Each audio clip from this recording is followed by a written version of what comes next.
I was sitting on a plane listening to this Dateline like 5 months ago, and I was like, we have to do this. We absolutely have to do this episode. Yeah. How do you feel now after revisiting it? Do you feel the same? Or has the bloom fell off that rose?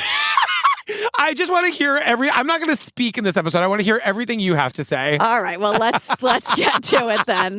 Hey, you know what else? What? A Jillian Benzavale. A Patrick Hines. Ba-da-da.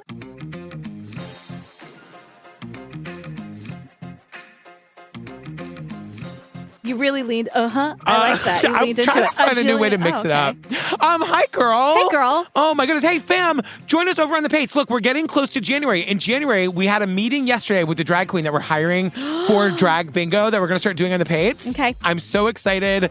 We also hired this like super sassy mixologist who's going to come to my house and do a live streaming cocktail class. It's just new added fun stuff we're doing over there on the Pates. I'm really still hanging on to the bingo. I love bingo, but there's never a place for me to play it ever. Well, and this queen performs too. So she does like not just bingo, but she does like drag performances in between. It's going to be wild. I am so in. The Pates is also where you can go and find over 450 free, full, ad-free bonus apps if you want those. Those old things. What are we doing right now? Oh, we're doing the Ken and Barbie Killers. Ken and Barbie Killers. Right after that, we're doing the 12th Victim. Oh, I don't know what that is. It is wild. Really? It is absolutely wild. It's from a case from the 50s, but there are people today. It's very let the women do the work. Oh, shit. It's major. Amazing. All right, well, patreon.com/truecrimeobsessed, fam, or you can just go to Patreon and search for True Crime Obsessed. Yeah. Oh, and you can also get it on Spotify if you want to listen to the Pates on That's Spotify. Right. That's like a fairly newish thing the last 6 months or so. It's fairly new, and you can just go to Spotify and search TCO Patreon feed. Thanks, Spotify. That's it. What are we talking about today? Okay. Oh,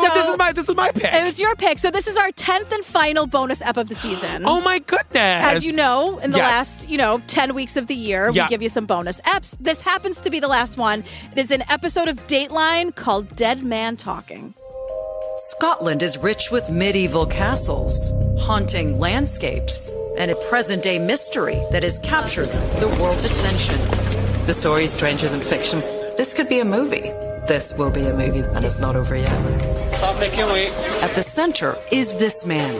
Who is he? Well, law enforcement, international media, and Dateline have spent months trying to find out. He had us all fooled.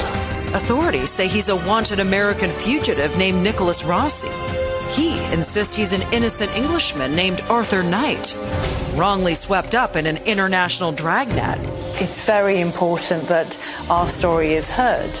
It's the same guy. I don't believe it's the same man. Andrea, I am not Nicholas. Well, you be the judge.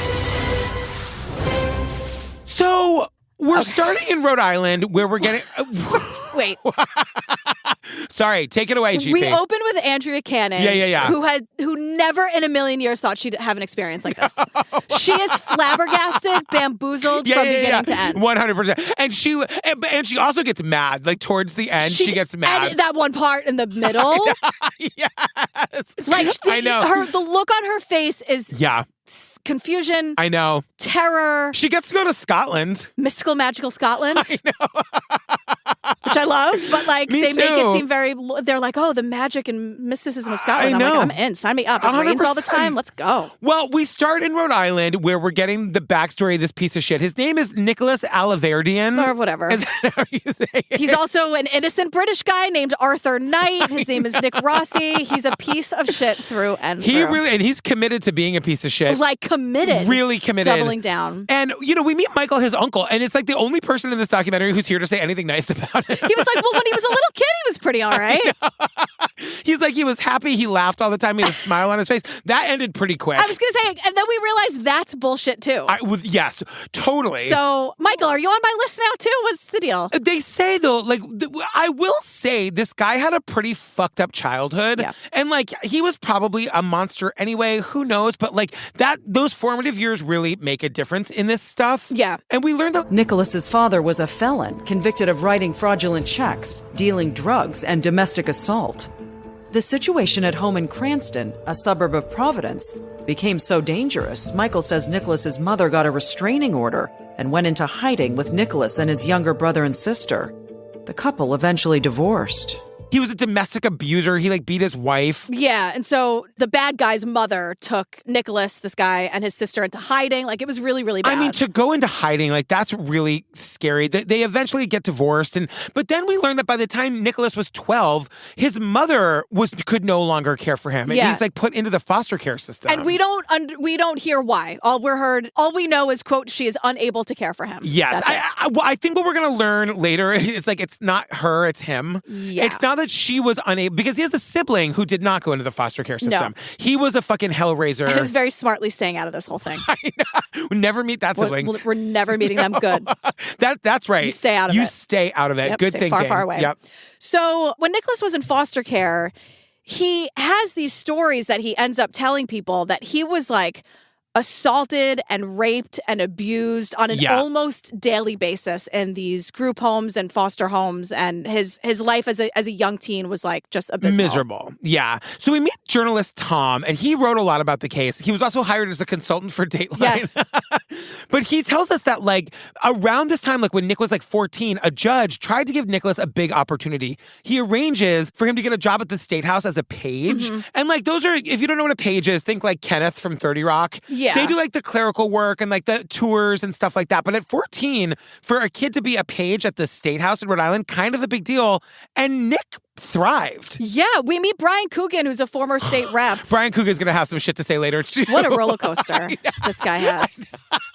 I know. So he's like, look. Former state representative Brian Coogan says the teenager impressed everyone with a tireless work ethic and a brilliant mind.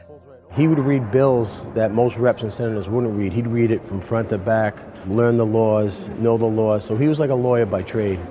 Nicholas spent long days at the State House wowing legislators before returning home to his other life. Everyone was like, whoa, who's like cool guy Nick? Everyone was real impressed by Nick. He was like a superstar. Yeah. And it's like, where does that guy go? When does that get turned into being like an evil fucking bastard? Well, because he's been manipulating them from the beginning. Right, he was never that guy. Yes. You see how I fall for it so quickly? Like, I'm like, he was so good though, Jillian. Girl. He was such a good guy.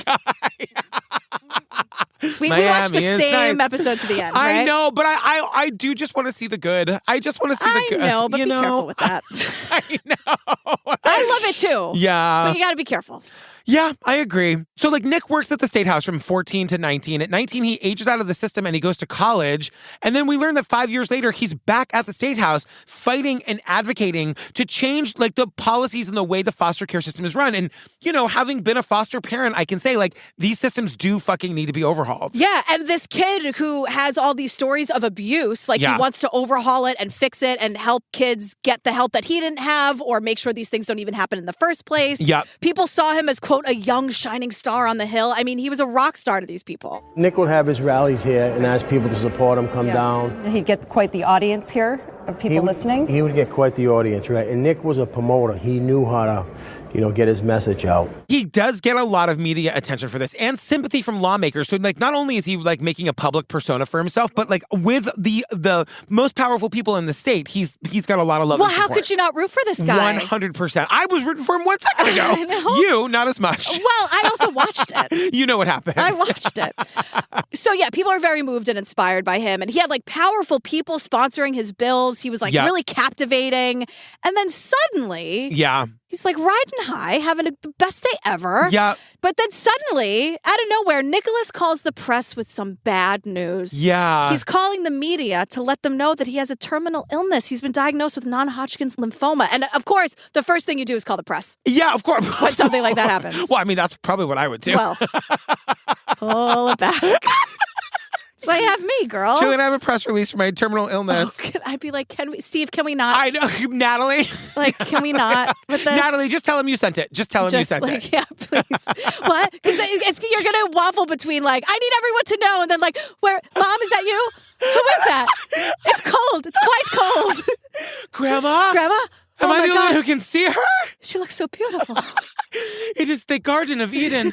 I'm coming, Grandma. Oh, it's so cold. It's so dark. Daisy, get Daisy. Daisy, my little one.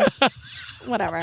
Oh, my goodness. And then also, like, did you get the press release? No? Opening one eye. Pull the blanket down. You got the press release? Okay, great. I just want to be on the cover of The Advocate just once. Oh, that'll happen, but you have to die for it to happen. Also, that's almost a little bit of a reenactment of what this guy actually claims was happening. That's really true. So, because then he's dead. He dies at the age of 32. Or does he? I mean, the reason we're being silly is because none of this is real. None of this is true. Everyone believes that he's dead. So, because Nicholas's press office released an obituary and a statement of his passing, and his final words were, "This is so ridiculous. Everyone clutch your pearls, get to the nearest fainting couch." According to the obit, Nicholas's final words on his deathbed were, "Fear not and run toward the bliss of the sun," as he listened to the music from the 1997 film Contact. Fear not and run toward the bliss of the sun. As he listened to music from the 1997 film Contact. To which I could just go, okay. I know. Now, of course, I Googled the end credits of the movie Contact. Oh, yeah? It's very Alan Silvestri, and I say that as a compliment. I don't know what that means. You want to hear it? Yeah. I have a link to it.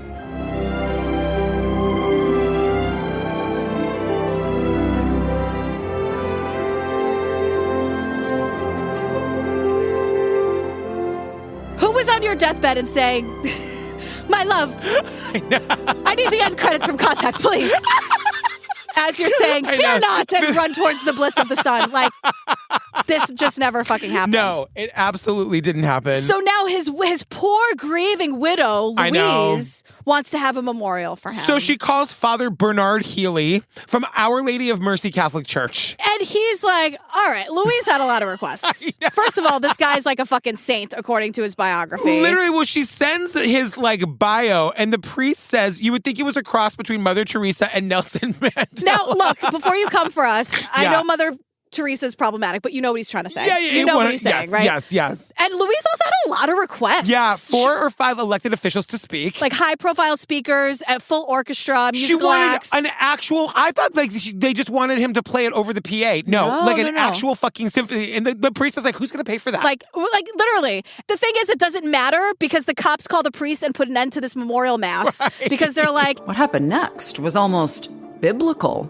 Shortly afterwards, I got a call from the state police. We'd ask you not to have the mass because Nicholas is not dead. Oh, wow. It wasn't that he'd risen from the dead. They said, we believe he's faked his own death, that he's in Europe. Oh, my gosh. So let's put a cool pause on the memorial mass. That music is so good. I know. That's Jurassic Park, everyone. Totally. If you can't name the Jurassic Park tune in 3 notes, then what are we doing here? Go watch it again. Sometimes you can go to Radio City and you can watch Jurassic Park with the New York Philharmonic playing the soundtrack. They do that with The Lord of the Rings. Oh, is that right? They do it. They do that with a lot of movies. It's pretty awesome. It's a good time for nerds. I think they do it with Tim Burton movies too, like Beetlejuice. Oh, God. Of course, you know the entire soundtrack to Beetlejuice. Like that music when Beetlejuice first starts, that music is fucking perfect. Yeah, I agree with you. Good. The question's like, why would he fake his own death? And now we get more of his backstory. And poor Andrea Canning is immediately like, wait, what? I know. Well, we meet David Rossi, Nicholas's adopted father, who, don't let him fool you, sounds awesome until he doesn't. Well, he's also an Engelbert Humperdinck impersonator. That's how he met Nicholas's mother. He was she was a waitress, and he was an Engelbert Humperdinck, which it sounds like a word you shouldn't be able to say. But he was like a big ballad guy in like the 60s and 70s. So like this guy, the stepdad, not only impersonates him, but also sometimes hangs out with the Humperdinks. I mean, they're friends. They got pictures together. Engelbert. What do you call him? Engelbert Maybe Humperdinck. Bert. I would call him Humper. Right. You know what I mean? Obviously if you it would. were up to me, I'd call him Humper. Obviously. Hey, Humps. Humperdinck. I didn't even know her dink. Right? There you go. It's amazing. It's amazing how it just happens. It just appears.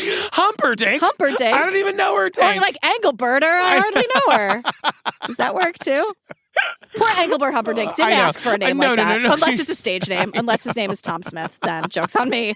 But Engelbert Humperdinck. So now David, the adoptive father, tells a very different story of Nick's childhood. Yes. I mean, he says right away, you could tell that Nick was very smart. He had a really high IQ. He was a math whiz, a computer whiz. It sounds like Nick kind of invented doxing. Yes. Because even as a kid, like before the internet was a thing, his big threat was like, I'll get on the computer and ruin your lives. I know. And I was like, oh, fuck. I know. But he was also very physically violent. David remembers one morning before school when Nicholas wouldn't stop hitting his mother. He was swinging at her, swinging at me. I picked him up, put him on the bus in his underwear. The bus drove away. The school called us. But you know, you're at a point where you don't know what to do with this kid. He ruined every Thanksgiving. every Christmas, every birthday for him and his siblings. He was wicked. He was a devil spawn. He really was. When we learned earlier that the mother couldn't care for him, it's not because she was incapable of it. It's because there was something really wrong with him. Now, this is where David tells us one of two really horrifying decisions that he's made. Yeah. So Nick is just being a nightmare. And so David tells a story about how he put Nick on the bus in his underwear as punishment. He was beating his mother, and so the stepdad picked him up, and he was in his underwear, and he made him go to school in his underwear on the bus. And so the school called home, and they were like, Hi, this is child abuse. Andrea Canning can't, but she's appalled. I know. And the dad's like, look, Andrea, I know, but I was at the end of my rope. Anyway, moving on. So he's like, he was wicked. He's the devil's spawn. He ruined every single day, and he was especially bad on holidays. And the first thing I thought of was like, that's such a narcissist MO. Ruining, like, if you have a big event, they'll try to ruin the big event. Yeah. Or if you're going out on like a nice dinner or like, they'll make whatever it is about them. Yeah. We talked about this in Death by Fame, where the guy, like, she was on a red carpet and then he had to show up and ruin her night. Like, this is what they do. Yep. So apparently, though, like, it was always chaos in the house. And so they tried to, what they say, institutionalize him. Yeah. And they say, but he was so, quote, bad that even the institutions where they sent him would throw him out. Now, can I ask just a very real question before we get to the rest of this garbage? Like, what do we do? Yeah. Like, sometimes people are just bad. Mm-hmm. And when they're that young, like, sometimes people are just bad and evil. So, like, what do we do with them? You know, to get personal, I never talk about my brother on this podcast, but this was my brother. And my mom found a place to send him, and it helped. Yeah. It really helped. Huh. So like this, and like we were poor. My mom like couldn't afford to pay for it. Yeah. She found a place that, you know, was paid for by the state, and he went there. And I mean, I don't know if it fully rehabilitated him, but it like they didn't throw him out. They helped him. Yeah. You know? Yeah. I'm happy to tell the story about my brother, mostly because I want people who don't have money, who need this kind of help, to know that it's out there. We had no money, and my mom was able to find a place to send him where he could get help. Yeah. So like if this is your story, listener, like just know you don't have to keep this violent, scary person in your there is places where it is paid for by the state. Wow. Yeah. It's an important thing to know. But this Nick was he needed so much help that even the places that are meant to help them couldn't help him. Right. So Nick is 10 years old, and they're on a family trip to Disney World. He says Nicholas attacked his mother again. He started hitting her. When I tell you I snapped like that, I couldn't take no more. I beat the hell out of him. I put him in the hospital. What? I lost it. I'm ashamed of it. I always will be. She had to pull me off him. He's a child, though, I know. and you're an adult, and that's child abuse. I snapped. The stepdad beat this kid, so he was 10 years old. Andrea Canning's about to quit. And I mean, Andrea Canning can't believe it. She really, like, fuck the producers. Like, she's saying what we're all thinking because she goes, what? Now, David, who obviously broke the law and did a horrible, bad thing, knows it. He says, I feel ashamed for it then. I feel ashamed for it now. He just didn't. He snapped. He snapped. I mean, like, and that is not acceptable. You are not allowed to do that. Because Andrea Canning says, right, but he's a child and you're an adult, and what you did is child abuse. I mean, he was 10. You know what I mean? Yeah. But the thing is, so David the dad was charged and arrested in Florida, right? Yeah. But the charges were dropped once the cops learned about Nicholas and like what he was doing, and I'm like, what do the witnesses at Disney World say? Like, but what I'm was also he like, doing? we don't say like you can't just drop the charges for child abuse because the kid was a bad kid. Like they're two separate issues. I didn't. There's like more that. to this story. I don't like it either, but there's more to like. Was he a danger to other people in Disney World? I'm not saying that means you beat your kid. I'm just asking. Right. What did the cops learn for them to be like, wait a second, there's more here? I don't understand. But I do feel like they're like Jillian Bigger Fish. We got much bigger fish. Yeah. This is like a 4-hour episode. So David the dad can't deal. So as Andrea says, he walks out of the family. Yeah. And that's how Nicholas ends up in foster care at 12. Right. And then we're back at the state house with Brian Coogan, who was like the state rep for a while, who briefly, we learned, considered adopting him. Because when Nick was 14, he calls Brian Coogan from the state house saying, he's sobbing on the phone saying, I'm going to be shipped off to another group home today if I'm not adopted today. So Brian Coogan goes to a judge and he's like, Judge, I will adopt this kid right now. The judge said, do you know what's going on with this kid? I said, Judge, he's being abused. He's got marks on him, scratches, bruises. The judge says he had his whole file. He says, I can't show you this file, but trust me, everything he's telling you that's being done to him, he's actually doing to the other kids. But what he is saying is being done to him, he's actually doing to other people. Right. And the people at the group home or the foster home, wherever he was, were just like, please don't adopt him. But I'm like, well, what are you doing to protect the other kids? Just to be clear, what he is saying is being done to him is rape. Right. So like. And violent assault and just being abused all day, every day. So like, also, what are you doing to protect the other children there? I know. Because they're kids. So what are you doing to help them? God, it's all so awful. Like the brief glimpse into the foster care system that I had was so positive. Yeah. You know, so many people just wanting to work hard for these kids and do the right thing. And I mean, anybody who is working in the foster care system, my hat is off to you. It is so hard and demoralizing, you know what I mean? Sure. Because like, you know, these kids, like so many of these kids just don't have a chance. Yeah. Anyway, it's heartbreaking. It's heartbreaking. So Tom, our reporter friend, is like, look, Nicholas is a nightmare. A lot of people tried to help him. He either turns on them or lies to them or the truth eventually comes out. Yeah. But now we're like, flash forward to, he's 19 years old and he's in college now. Right. So we meet Mary Grabinski. Mary, fucking hero, She Mary. is a hero. And Mary and Nick met on MySpace and because he was reaching out looking for friends. And she told him straight up, I've got a boyfriend. I'm not interested in anything romantic. He's like, that's not a problem. I'm just looking to meet people. And so they agreed. She agrees to meet him for lunch. And she brings a friend for backup. And she brings a friend. But she says at the lunch, I was like really wowed by this guy. He's really charming. He was really sweet. We had a really good time. Yeah, they usually are. Yeah, huh? So he walks Mary to class. Like that day after that lunch. Yeah. And her class is in a basement. Yeah. And so this is when Nicholas shows his true colors and becomes a monster. Now, this is the middle of the afternoon. That's why Mary had lunch. They just had lunch. This is why Mary feels safe agreeing to let him walk her to class. So he pins her up against the wall. As soon as they're like in the basement, out of sight of other people. The minute he can do it. Yeah. He was thinking about it the entire lunch. Oh my God. And he starts both hands going up my shirt.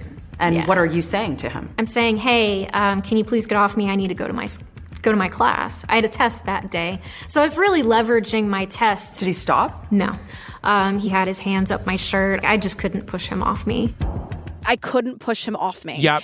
And Mary thought he was going to kill her. This is a violent sexual assault where he's got his hands up her shirt, then he's pulling her pants off. At one point, another student walks by this, doesn't offer to help. Ugh. Mary says she was too scared to scream for help. She's terrified. She thinks that this guy's going to kill her. He doesn't penetrate her, but he violently sexually assaults her. Yeah. And it's fucking... And then... he masturbates, and then she goes to class. She said that he finished and then let her go. Yeah. So she had a test to take after that, and she goes, and she's sort of, when something like that happens to you, you just sort of start floating, and then you just do the next thing you're supposed to do. So she went to class and took the test, and she's just in a shell shocked. When Mary leaves the classroom after the test, he's standing out there waiting for her and apologizing to her profusely. And begging her not to turn him in. Now, let me tell you, if we're going to get really real on this podcast, I've had this conversation. Really? I've had someone beg me to not say anything. Oh my God. After assaulting me. And I've also had them be ask me to wait, so remind me what happened. So this is a surreal experience for someone to be in. Oh, girl, I am so sorry. Yeah, I mean, people are monsters, but yeah, right. So she hasn't even really accepted, she hasn't really dealt with it in any way. She took a test. Yeah. And then all she wants to, now she's back in the same fucking hallway where it happened. Yep. And she's surrounded by people, but she's totally alone and by herself. And then here he is accosting her again. But you know what, though? The thing that Mary knows more than anything is that fuck this. She's she's turning him in as soon as she possibly fucking can. Yeah, and she says here, there was something about the way Nicholas attacked her that made her feel like he'd done this before. It almost felt ritualistic. I knew I was not his first, but I wanted to make sure I was the last. I knew I wasn't his first, but I wanted to be his last. She's on a mission to end this guy. And she's moving quickly. She goes to the campus police. They send her right to the prosecutor's office. Yep. And I'm like, fuck yeah, Mary. This is amazing. No, because everything is the worst. Yeah. Nicholas files his own police report saying that Mary is the aggressor. In what world? You know what I mean? When someone who has wronged you in any way and then calls you the aggressor, it's such gaslighting bullshit. Yes. And when they do it publicly like that in a report, my therapist calls it crazy making. Yeah. Because Mary's just wait a second. Well, and it backfires on him because unbeknownst to Nicholas, the prosecutor says there's not enough evidence. You're garbage. Of course. But Nicholas filing this complaint saying that Mary was the aggressor, the prosecutor takes one look at that and is like, fuck this. We're going after this guy. Fuck this guy. Yeah. Now, 15 days earlier, a woman had come forward that Nicholas sexually assaulted her. Yes. But she didn't take the case any further, which is completely fine. Yeah, and well, in Mary's case, we learned he's charged with public indecency and sexual imposition, which means sexual contact against a person's will. Jesus Christ. And Mary says he took my will to live. He fucking pleads not guilty, so the case goes to trial, and she says that's when he victimized me again. Right. Because what the defense tactic here is to just smear her character. Of course. Like, they try to make her look like a liar, they try to make her look like she's out for attention. There's this quote that I saw recently about like just toxic people and narcissists, and it's they try to destroy your life with lies because theirs can be destroyed by the truth. Which is like the most fucking powerful thing. Wow. But like that is this guy's motto. Yes. Do you know what I mean? Because 100%. what he puts everybody through, but Mary, he does this to Mary over and over again, and it made me think, isn't that quote like It's incredible? amazing. That's perfect. But it's so succinctly explaining what these people do, Yes, right? yes. So at the end of the day, the judge is like, fuck you, convicts the son of a bitch Right. on both charges. Right. So here, just something to remember for a little bit later, just how much this guy loves theatrics. Yeah. Don't take the theater away from me, Nicholas. Like, please. Don't you dare. He shows up to trial in this 3-piece suit, carrying a cane and walking with a limp, which is a brand new development because during the trial, he was totally fine. And only at sentencing does he have the drama and the theatrics. But it's like the Harvey Weinstein of it all, the Robert Durst of it all. Of course. And like in this case, it works. He gets no jail time. Yeah. He gets a fine. He has to attend sex offender rehabilitation program, and he has to register as a sex offender for 15 years. I mean, that is a serious punishment. That will fuck your life up forever. Right. But I wonder... Which I'm thrilled about. Right. So fuck this guy. Yeah. So Mary thinks it's all over, right? Yes. But of course not. Of because course. this guy, remember, even when he was a kid, I'm going to go online and ruin your life. This is what he does. Nicholas claimed he had new evidence that would clear him. A post on MySpace allegedly written by Mary saying she'd made the whole thing up. It is a drunk confession that the event that happened between Nick and I was not only consensual, but I lied about it to the police to hide my undying love for Nick. Like, Mary supposedly confessed everything, and now he tries to sue Mary. Like, oh my God. And it doesn't work because the judge reopens the case for like 5 seconds, reads this bullshit account, is like, fuck you, like, go back to your sex offender rehabilitation program. Because what he ends up doing is, like, he starts this, like, targeted online bullying campaign. Yes. He goes on a men's rights website. So this is wild. Like, I'm not naive enough to not know that these things existed, but like a men's rights website. I know. Oh Give me a my fucking God. break. Where he's like doxing her and Yes. stalking her. And I'm like, aren't you exhausted? Get a life. And like, yeah, and by the way, in this litigation, she's got to hire an attorney to defend herself. These litigation attorneys are like hundreds of dollars an hour. Right. So Mary wins this case, thank God. Yeah. But he's not done. He sues her again. Right. And it's like, it's just when these people, like, he can't control Mary. Like, Mary's winning. Yes. Right? Like, he can't control her. So the whole idea is that he's going to try to now manipulate and control what everyone thinks of her. And also, she just keeps winning. Just like making her life miserable. Because if you have to go through litigation again. And this was all because Mary's now husband called Nicholas crazy on a blog. Which is like, if the shoe fits, crazy. Like, my God. Sometimes people are fucking crazy. Sometimes people are crazy. So Nicholas sues her. She wins again. Right. And again, it's like, Nick, this isn't working. I know. It's Mary's like, you're not going to win because Mary is the truth. And then she like is here to sit down on Dateline to tell the story. Like she's a fucking winning hero. again. Yeah. But there are at least 5 women. There are 5 or 6 women who alleged that he had assaulted them or threatened them or kept them sort of kidnapped.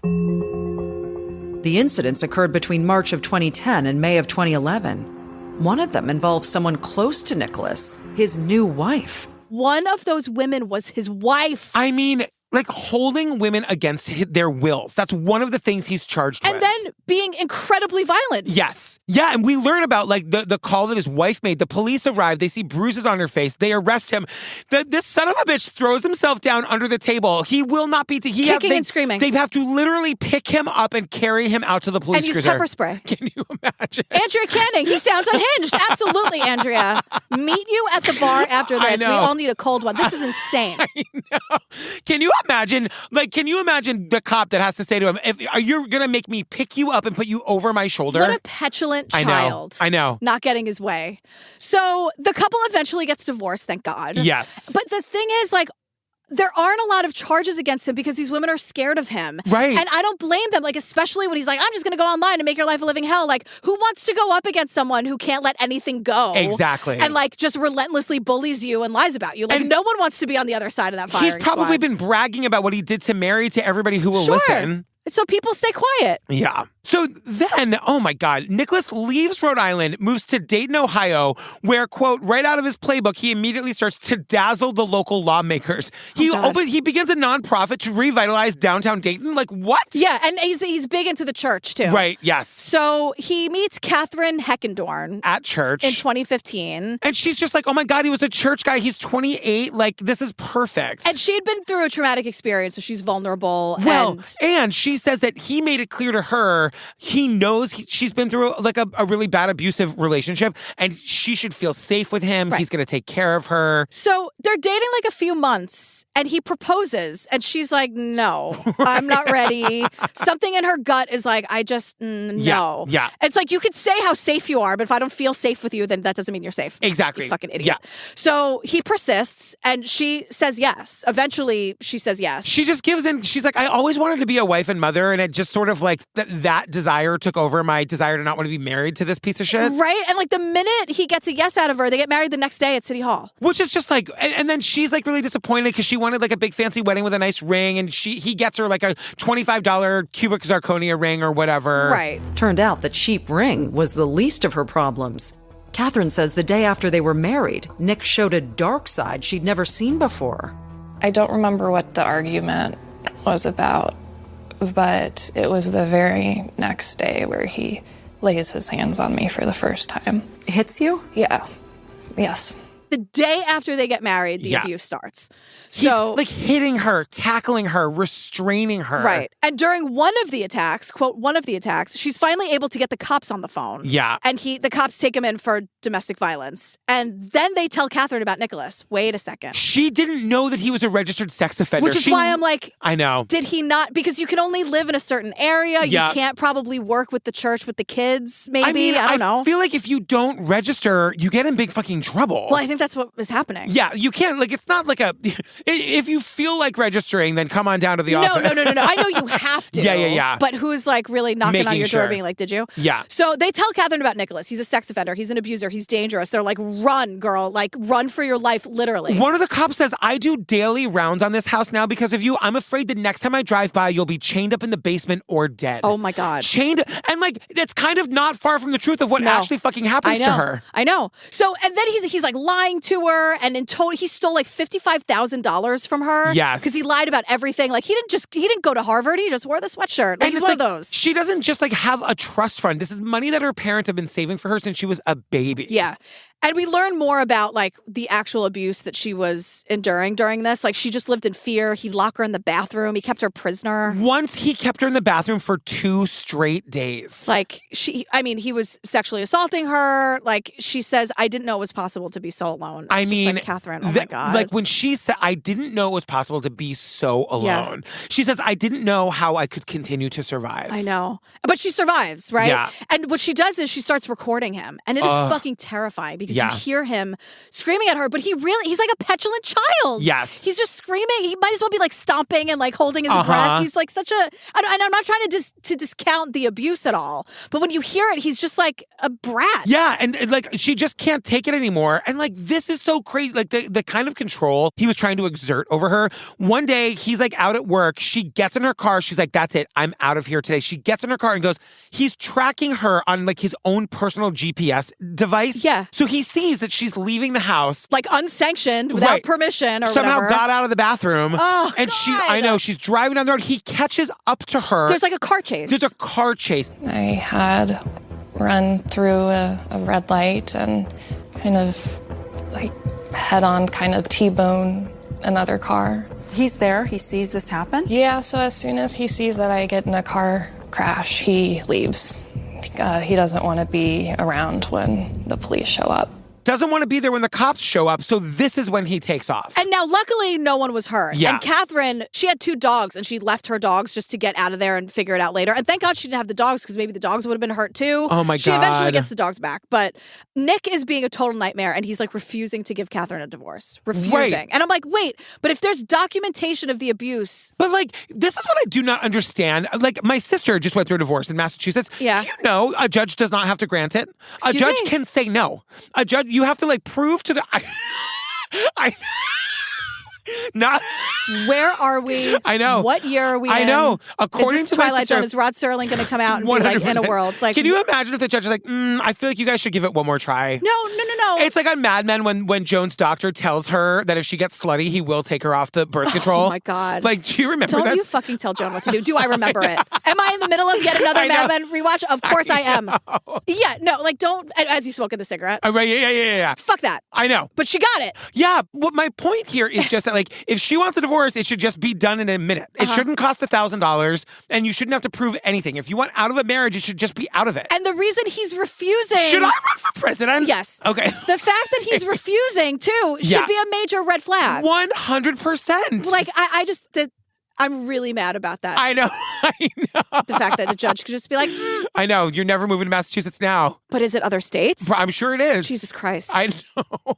Why do they hate us so much? I don't know. Just let us be free and safe. Do you know what I mean? It's not just like the women they can say no to. Like, they can also say no to the men. No, but I know, like, but it happened to your sister. I know. I'm on your sister's side. And I'm on Catherine's side. So and fuck like, that. in fairness to my sister's ex-husband, I think he was just as happy to get out of the marriage. Well, look. Great. Yeah. I think that's great. If 2 people decide they want to get a divorce, then more power to them. They should both have a party, and if they feel happy, they move on. If one person decides they want a divorce, they should just get the divorce. Like, that is insane. It should be one click on a website, and I am now divorced from you. Yeah, .com. .com. I am now divorced from you.com. So finally, like, she tracks him down. There's a court order. He has to give her the dogs back. He has to let her get into the house and get her stuff. And with him not being there. Right. And he has to grant her the divorce. Now, when Catherine goes into the house, he's not there. Yeah. I open the door and there's a gun sitting on the sofa. A gun? Just... Yeah.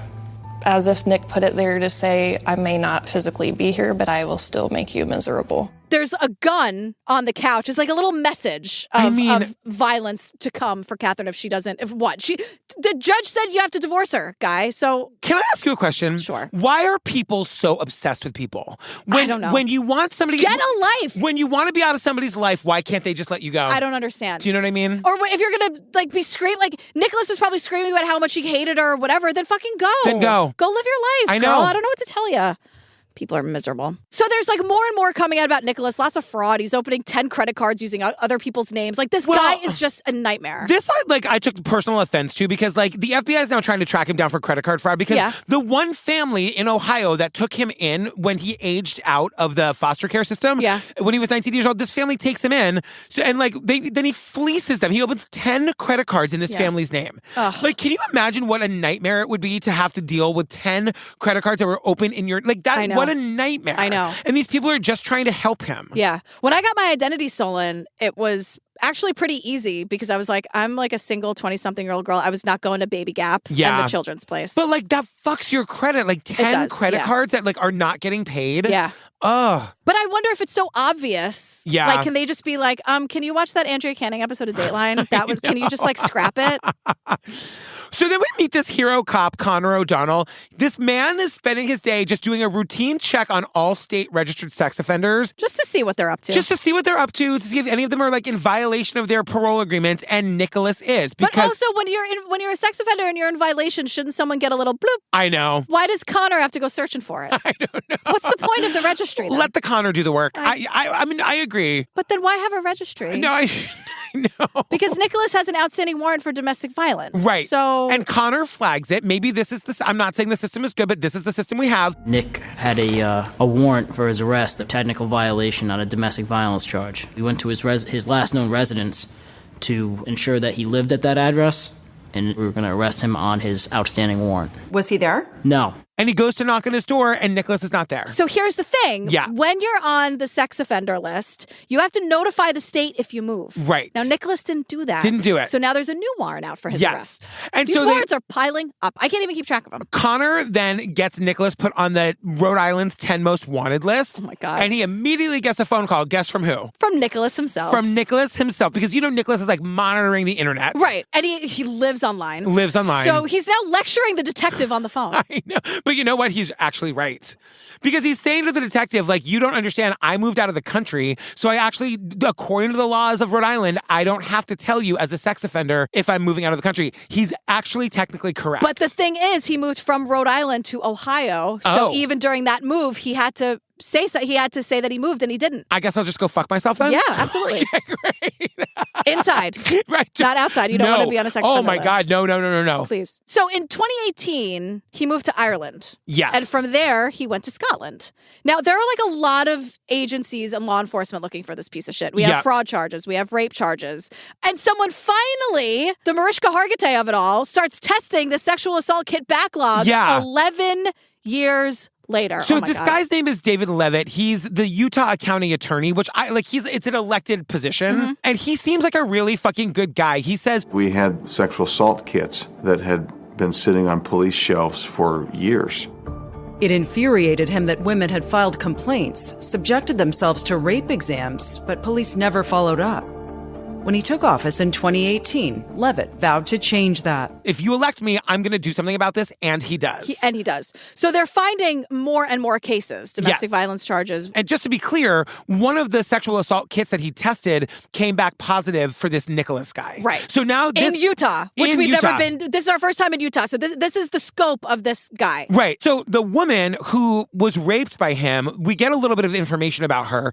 She met Nick Rossi on MySpace. They met 2 weeks later. They began a sexual relationship that lasted, they say, for like a brief period of time, during which we learn he's taking money from her with a promise to pay it back. It's like the same playbook every single time. Over and over again. So finally, like, she ends the sexual relationship. She goes over to his apartment to get the money back. He closes the door and rapes her. Oh my God. And then like vanishes into the night. Right. So David Levitt charges Nicholas Rossi with rape, and now the investigators have to go find him. Right.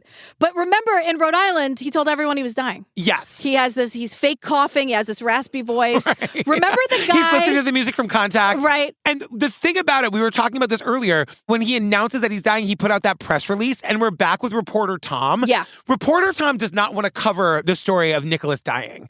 No. And Nicholas calls up Tom and is like, girl, this is an important news story. He's like, dying. I'm a warrior for the foster care system. Sure. Why don't you want to cover this I'm an story? icon. I'm a living legend for like 5 more days. Totally. Because I'm dying. I'm a dying legend. I'm a dying legend. And so Tom is like, all right, look, maybe I'll run a story. I'll come with you to a chemo treatment. We can see how that goes. And then all of a sudden, Nick ghosts him. Because there is no chemo treatment because he isn't fucking dying. No, because he's not dying. No, he's not dying. And so then we get this story that Nick is, quote, tying up loose ends before he dies. So remember Brian Coogan? He was going to adopt him. And the judge was like, girl, no. Yeah. He finds out the truth about this guy. Yes. So when Nicholas, the bad guy, calls him to tie up his loose ends. But like Brian knows it's a lie. Yeah. And he's like, Rap, I'm dying. And this is probably the last time I'm talking. I just want to call and tell you I love you. But I was getting mad and I got frustrated. And the very last time I talked to him, I said, listen, you cockroach. I said, cockroaches don't die. I said, you are not dying. You're a con artist. You're a predator. Listen, you cockroach. You're a cockroach, and cockroaches don't die. And I'm like, that's how you do it in Rhode Island, baby. It is so. Listen, you cockroach. Listen, so I says to him, listen, you cockroach. And he says, you're a con artist and you're a predator. I mean, he's absolutely right. Find the lie. Oh, my God. So it's 2020. The news breaks that Nicholas is dead at 32. Yeah. Woo-hoo. If only. If only. But the people who have been investigating him forever aren't buying it because people know the truth. All of this shit has been happening behind the scenes. Yeah. And Nicholas doesn't know it.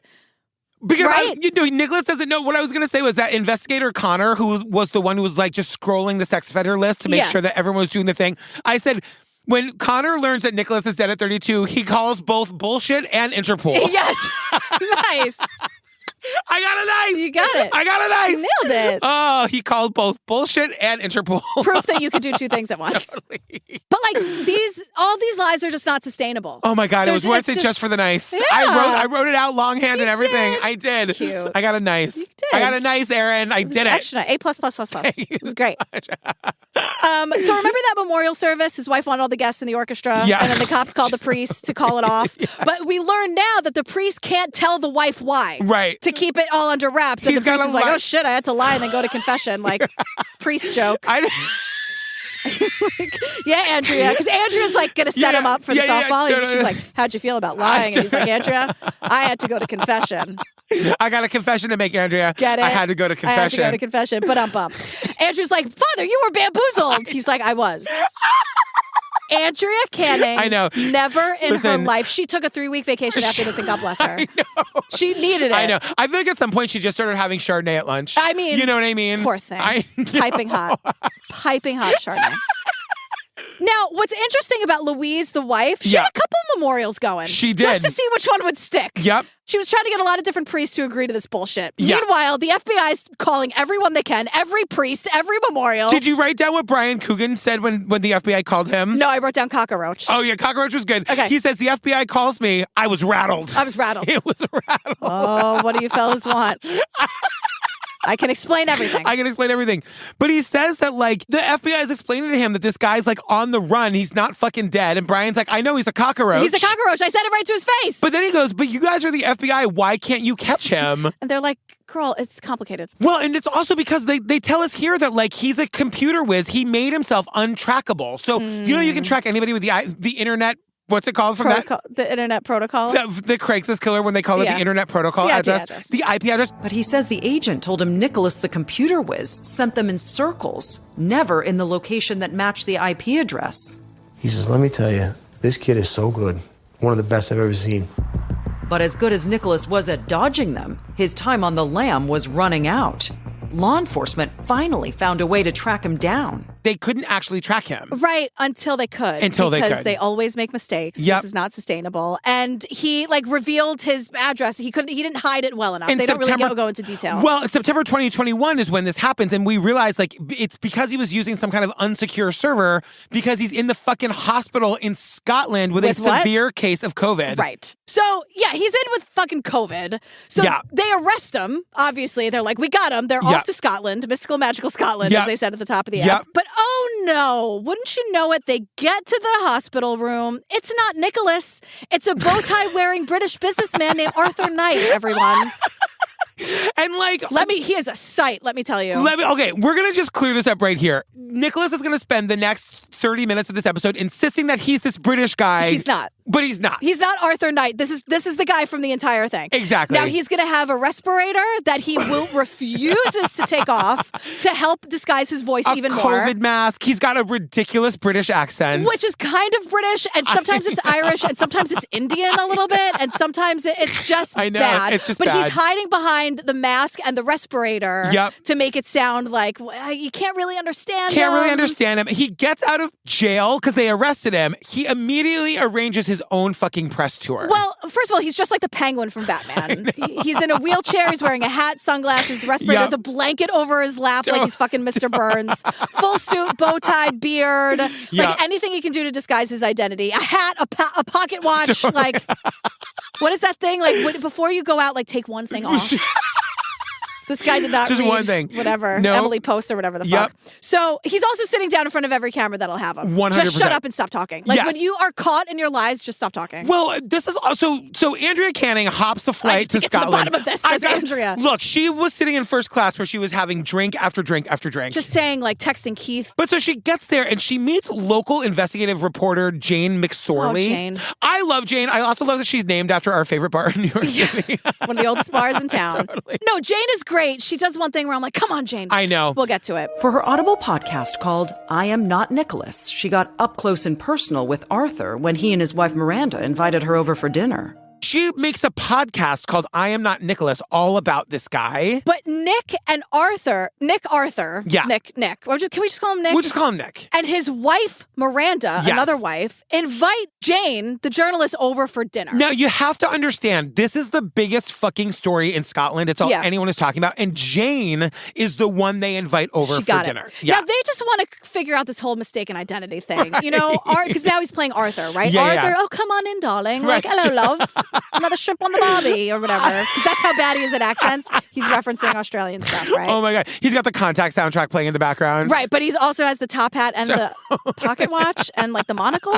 So they're, of course, very nice to Jane, very warm and welcoming. Jane has her head on a swivel. She's looking for clues the entire time. Because the thing that you need to know is that Interpol, when that guy called bullshit and Interpol at the same time, so funny. Speed dial. I got a nice little speed dial moment. Yeah, but they sent over, like, he's covered in Nicholas is covered in tattoos on his arms. Yes. So there's an easy way to prove that this is Nicholas. And she wants to see the tattoos, and she pulls up mugshots with those very tattoos in them, and she wants to like see his arm, and then put it next to the mugshot and like confirm and have an aha moment. So, and it kind of happens because he rolls up his sleeve to only his forearm, right? So he's got tattoos on his forearms and on his like shoulders and like his arms. I had my glasses on as well. I mean, I was completely in awe of this left forearm that up on the screen was like completely tattooed, and now in front of me had no tattoos and no scarring whatsoever of tattoo removal.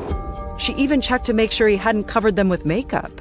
It was quite a moment. So I thought this man in front of me was Arthur Knight. There's no makeup. She looks for makeup. And there's no scarring from like a tattoo removal process either. Right. So like for Jane in this moment, she's kind of like, holy fucking shit, you aren't Nicholas. She looked at the guy's wrist for 2 seconds.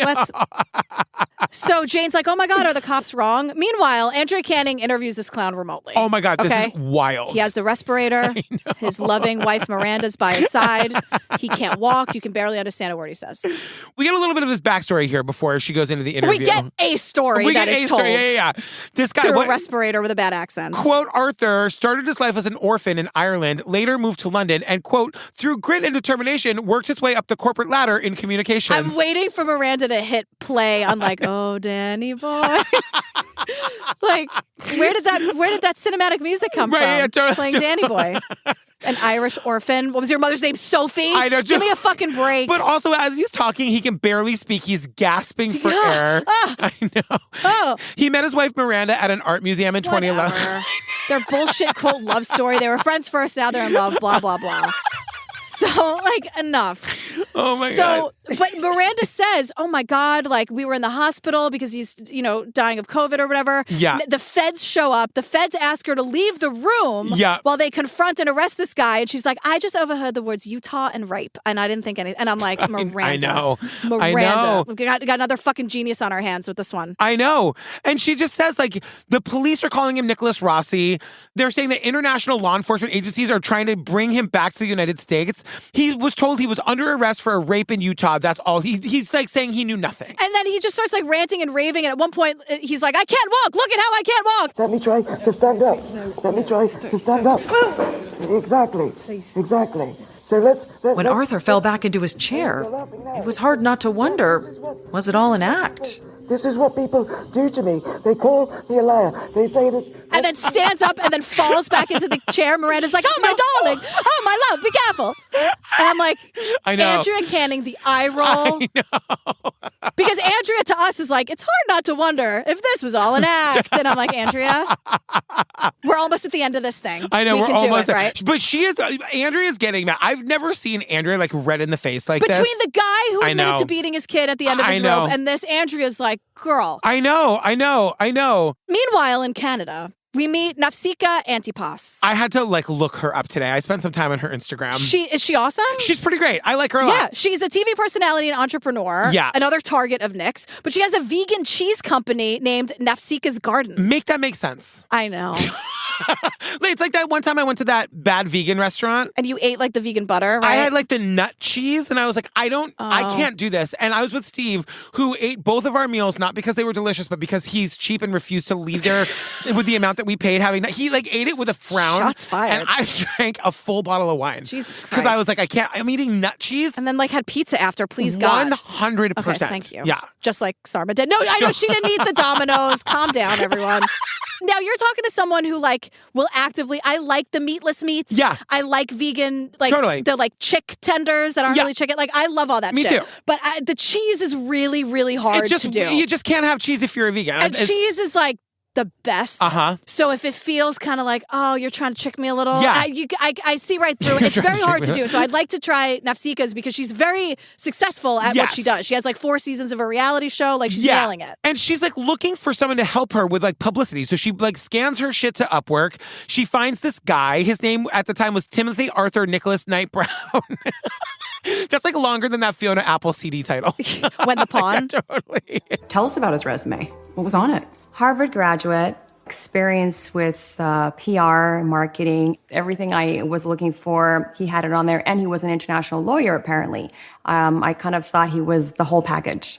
And I spoke to him and I hired him the same day. And he was an international lawyer. Oh, yeah. He's an international something. He's an international son of a bitch. International something. So this resume, of course, because this is how it was written, is like everything Nafsika is looking for. She hires him that day. Yeah. And she's like, weird thing though, Andrea, he had this really weird English accent that would sometimes slip into Irish. Yeah. But then he was an Irish orphan, so I guess it kind of made sense. She's paying him $7,000 a month. And he wasn't doing anything. And the thing that's crazy is that like he is good at computers. So he could have done it if he wanted to. He was just scamming her. And like she would be like, hey girl, like did you upload that thing that I need you to do? And either he wouldn't respond or he'd like send dog pictures instead. Dog? And I'm like, don't distract me with the dog pics, Nick. Don't you dare. You leave them out of it. She said dog pics, everybody. She said dog pics. Oh, did I say it too fast? Sorry. Dog pics. So, you know, then he's like, he's in the hospital. Then his wife is in the hospital. Then his dog's in the hospital. Just any excuse to give her the runaround and not do anything for the $7,000 she was paying him a month. Andrea Canning, a.k.a. The Cans, says it quickly became obvious that the man she'd hired from Upwork was actually no work. Oh, nice. Good job, Cans. I know. Those are in cahoots. So $30,000 and 4 months later and zero work. She's like, okay, you're fired? Like, absolutely not. But she does the smart thing where she's like, I terminated his access to my website, to my his emails and his wife's emails. You didn't give him any warning. That's it. No warning, because I realized that that's at this point that there's something off about this guy. I terminated any access he had to anything. She did this with no warning, which they don't like that. No. Narcissists don't like it. They don't like when you cut off their supply, and then she did it. She did it. So, of course, because this is how he operates, he just starts to threaten her. Pay me $40,000 or I'm going to dox you and make your life hell online. And I'm like, again with this? I mean, but then like she refuses and he fucking does it. He created a fraud alert website. He had access to her passport photo and he made it look like a fucking mugshot. Yeah. And you see the picture and you're like, oh shit, that does kind of look like a mugshot. Yeah, it's a smear campaign. It's fake accounts. It's like whatever. It's the same old shit. Yeah. But this must be, and he's done this. He's probably doing it to multiple people at once. Yeah. It must be exhausting to constantly be lying and making another fake account and then responding to your fake account with your other fake account. I can't imagine it. You must need that spreadsheets on spreadsheets to know who's doing what. I cannot imagine. Like that spreadsheet for all the fake accounts or whatever. Like I know. What a fucking herb. What a fucking herb. Losers, I know. Losers all around. So she calls the police and she gets a private eye to track him down in Ireland. He's not there. He's in Scotland. But she doesn't know that. So she can't figure out why the private eye can't find anything for 2 years. Yeah. And now we're back to Andrea and the Dateline interview. Yes. Remember, he is in Scotland with the whole, he's dressed like the penguin. Yep. And Andrew's interviewing him remotely. And she keeps trying to ask him for just a second. Because all he's saying is like, I don't look anything like that picture. I'm not this guy. I'm not this guy. Meanwhile, he looks exactly like this. Exactly He just looks like a more bloated version of the picture. It's exactly like the COVID picture. was hard for all of us. Like, give me a break. Pizza and bourbon every single night was what I ate. Just keep moisturizing. I know. It does wonders. I'm not coming at him for his weight, but he's gained a lot of weight since those pictures. But on purpose so that he looks different. It's such an easy thing to do to change the way you look, right? 100%. So she's just like, would you take your mask off for 1 second just to show us your face? I can. When I catch my breath, yes. But can you just show us now? Well, I'm hypoxic, so I'm telling you, yes, I will, but must I do it now? He never took it off. He's like, I can't do it, Andrea. I'm like, what is that voice? I won't do it. I can't do it. I just can't. I just He can't answer a single question. Why did he agree to sit down for this interview? The cans is not going to lift. She's not going to tolerate it. And you know, I'm not coming for A-Cans. We love her, Yeah. but like, this is getting so annoying. Like, are we going to get this guy or not? I'm Right. getting impatient. Yeah. It's going on and on and on. Now he starts crying, and he's like, I don't know how to make this clear. The worst fucking fake crying I've ever seen. And you can Andrew's see like, girl. Andrea Canning being like, "There's no tears, girl. Like you're Right. just I can shaking even your see face." it through the face mask you won't take off. Now, Miranda, the wife, defending him up and down. Yeah. She can't wait to crack open that champagne after his name is cleared. And I'm like, big words, Miranda. What can anybody? I mean, I understand that he's trying to not go to prison or whatever. Yeah. Miranda, what's in this? What's in it for you? I don't know. What? Like, why, Miranda? You know what I mean? I guess he was just manipulated. We're going to learn. I mean, I'll just say it now. She's not an innocent victim here. Remember the wife that was calling the priest and making his life a living fucking hell? They're the that same was person. Miranda. It's Louise and Miranda. They're the same She's people. in on. She's in on it. She's in on, and maybe she is abused, and maybe that's something that an abused person would do just to not be abused further. So if that's the case, I don't mean to give her shit, but like Miranda. But if you have Dateline in your face, Yeah. give Andrea a little wink. She'll get Right. the picture. Yeah. She'll get the hint. She'll get you out of there. But then meanwhile, since this guy's arrest, 3 more women have come forward accusing him of sexual assault. Yeah. He's had bullying and smear campaigns against these people, and it's working. They stayed silent for so long because no one wants to go up against him. But now that more people are coming out, like there's strength in numbers, right? So, and remember, David Levitt is the one in Utah. So he's the one that like initiated the original rape case and wanted him extradited. Like the other thing that's going on behind the scenes here is that a Scottish court has to determine his identity. Who he is. Right. So like we're waiting for the court to determine whether he actually is Nicholas Or this Arthur guy. Then they can consider extradition. So the reason he hates the prosecutor so much is one, David like Levitt. it doesn't take much to get in his crosshairs. Yeah. But David Levitt is the guy who, after 11 years, started going through the backlog of the Yes. sexual assault kits and then got him on a rape in Utah. Yes. So now this Nicholas guy. He accused my wife and I of being human traffickers, of being cannibals, of being murderers. Arthur posted this on his website. Breaking news, David Levitt is confirmed to be head of a criminal Utah cult. Cannibals and murdering children. And human traffickers. And the thing is, it's, quote, smart because this David Levitt is up for re-election. And now he has to talk about it and answer for it. A week before the election. Now, I don't know if Nicholas thinks that if he can get this guy not reelected, that his case is going to go away. No, that's not how it works. It's not how it works, and it's not what happens, but he does ruin the election for this guy. Yeah. He does not get reelected because, like, if you're not paying attention, you just see a headline that says this guy that's up that you're going to be voting for or against next week is a human trafficker, a cannibal, a murderer, and head of a criminal cult. I understand that we got to get all these sons of bitches. Yeah. But when something seems so fucking ridiculous, Yes. can you take a step back? I know. And maybe think cannibalism and human trafficking And head of a cult? and murdering and a cult, and we haven't heard anything about it. Like, shit, I know this is Utah, but Yeah. come on. I know. Sorry, Utah, I love you. But you know what I mean? When So it wait, seems- hang on a second. We got to give a real shout out to the Salt Lake City TCO group. Of course. They go out for brunch all the time, and they send me pictures, and I'm going to call in. Oh, great, let's do it. TCO Utah group, we fucking love you I know, so much. I just had to make. I know, come but I'm on. just saying, if we especially because they go out of their way to let me know when they're they're getting the best, together. they're the best, they're Hi, the we best. love you guys. This guy says David Levitt says there's no way to defend yourself in this like smear campaign culture, and it's absolutely true. Yep. So whatever. So this guy is just relentless. Get a life. But he's also like physically attacking doctors and nurses in the hospital who are trying to help him with COVID. And they're saying that like he goes in like pretending he's all frail and but then he hops off the bed to like punch a nurse in the Which face. is like what he's been doing since he was a kid. Exactly. So now remember, again, before we even talk about extradition to the United States, the judge has to rule on his identity. Yes. And we're at the hearing. There's been a decision. It's taken forever. Yep. Now, apparently, also, all the tattoos are back on this guy's arms. So the only thing is, Jane, the reporter who was invited to dinner, the only place she saw was his forearm. She said at the time that there was no scarring to show like a removal process. They get the rest of his fucking clothes off. We see all the other tattoos match. And somebody says that a woman came forward and said, while I was living with him in 2015, he got that tattoo on his forearm removed. Yeah, come on, So Jane. so Jane is here to say like, okay, my mistake, my bad. Can you push it up past the elbow? Exactly. This I guy's know. a rapist and an abuser. Like, Yeah. can we just try? come on. I agree, but that must also be terrifying to be in his home. So oh sorry, my God, Jane. I know. And she got the scoop. She did. But Nicholas's story is that, those tattoos that match Nicholas's tattoos. Here's what funny. weird. I could total misunderstanding yet again. Yeah. So glad you asked. Well, he said in court that the tattoos were put on him when he was in a coma in the hospital in Glasgow.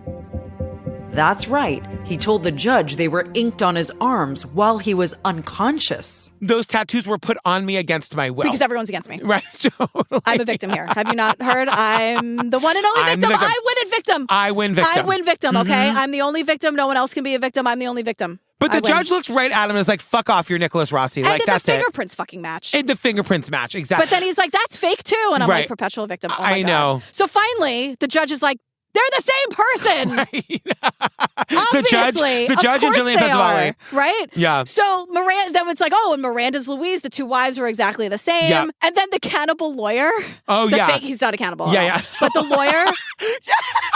He's not. He was with us in this episode until that very moment. The non-cannibal lawyer. The cannibal lawyer. One of the smear campaign guys bought a castle in Scotland. He bought a castle in Scotland. Andrew Candy calls it a fuck you castle. And he's like, really? I absolutely never thought of that term before, but that's totally what it is. I want a fuck you castle. He bought it like 50 miles from where this piece of shit was arrested. A castle. He bought a castle. We're totally burying the lead. A castle in Scotland. And we see it. It looks nice. It looks nice. They call it a fixer-upper castle. So here's where we end on this piece of shit. Yeah. Because this episode came out like in May, and so we got some updates in October of this year. Yes. So in October of 2023, he was arrested on a 2017 sexual assault case in England. Oh. And the judge gave the okay for this guy to be extradited back to the United States for the Utah assault and whatever else we can get this piece of shit on. Yes, he's fighting it, so he's still currently there. All right, good luck. Good luck. We know who you are. Oh my God, we did it. What's it called? Dead Man Talking. It's a Dateline up. It's a wild Dateline ride. up. Holy moly. Fam, join us over on the Pates. Over 400 full ad-free bonus episodes to download and binge right now. Yep. We are starting the TCO. We're calling it the TCO Salon. Fun. Where we're going to be doing the drag bingo, and I'm arranging a comedy night. We're going to do like a comedy night where there's going to be some people in person, but then it's going to all be filmed, like streamed live on the Pates. Incredible. Oh my God. I know. And the cocktail class. I'm just taking this and running with it. I'm so excited. I'm so excited Programming too. up the Waz. The Waz-oo. Waz-oo. Whoa. Ooh. What are we doing next? Well, we're back to our regular feed, our regular schedule of programming. So these are the last of our 2023 bonus episodes, but I'm going to go out on a limb and say we might have some surprises for you in the new year. And that's all I'll say. That's all we're going to say right now. You know what I mean? That's all we're going to say right now. Okay? Fam, we love you so much. We love you. And we'll see you next week. Okay. Everyone, don't be dicks. Stop lying. Okay, great. A lot of lies in this episode. Good advice, I'm tired. GB. I know, same. I'm tired just listening to them. How do they do it all the time? Exhausting. All right, we love you. Bye. Bye, love you. Who's making sure you register as a sex offender? Is it that on you to do? Luckily, I don't know. Sorry, I'm not asking you. Like, so when you did? No. Yeah. What did she have to do without airing dirty laundry? Like what? Dirty what? Dirty laundry. Can you fucking believe this? Joshy Manx, like Lester Holt. Like, what the fuck? You fucked me on this, Lester. Lester's like LOLing. I bet Lester tells really dirty jokes. Probably. Because he's so put together. He's so buttoned up. Like the Bob Saget thing where he was like on Full House, but he was like the raunchiest guy. Totally. What do you call these part of your arms? The biceps. Is it that's how like you the call bicep and the tricep. I've never had a bicep, so I've never need to know what it's called. Oh my gosh.